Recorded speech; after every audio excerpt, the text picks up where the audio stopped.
皆さん、こんにちは。Ichiyo's Japanese オンラインレッスン代表のIchiyoです。日本語の勉強の調子はいかがですか？ We'll introduce a useful Japanese vocabulary in this video. Word or vocabulary is called 単語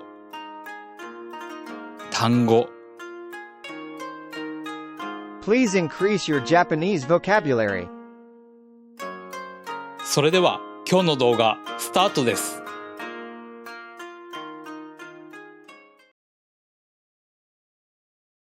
カエル It means frog. カエルカエル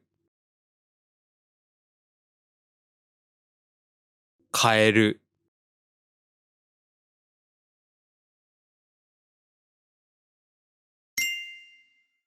Is your mouth and tongue moving, breathing, pitch accent, and rhythm correct?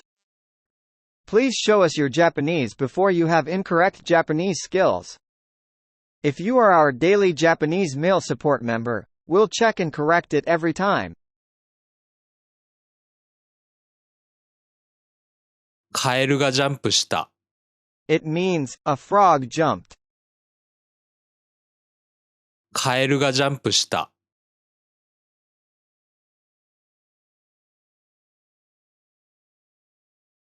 カエルがジャンプした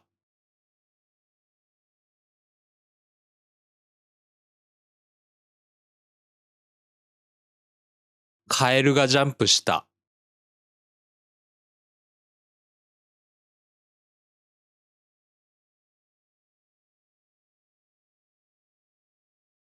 カエルがジャンプしました。This is the polite form. カエルがジャンプしました。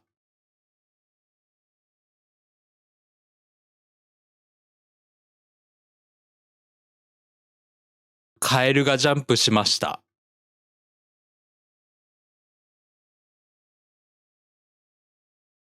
カエルがジャンプしました。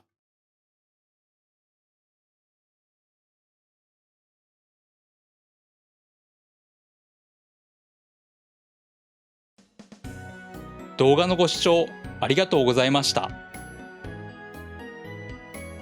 Do you have a Japanese teacher who checks and corrects your Japanese every time? Ichiyo had experience in some language schools. He had seen many students speak wrong and rude Japanese, and they didn't notice it. One of the reasons is that they didn't have a teacher who checked their Japanese privately and daily. Therefore, Ichiyo started private lessons focused on improving learners' skills. In daily Japanese mail support, we check your Japanese daily. It also includes a Skype lesson. If you want to know more about the details, please check out our website. The link is in the description of this video. それではまた次の動画でお会いしましょう。さよなら。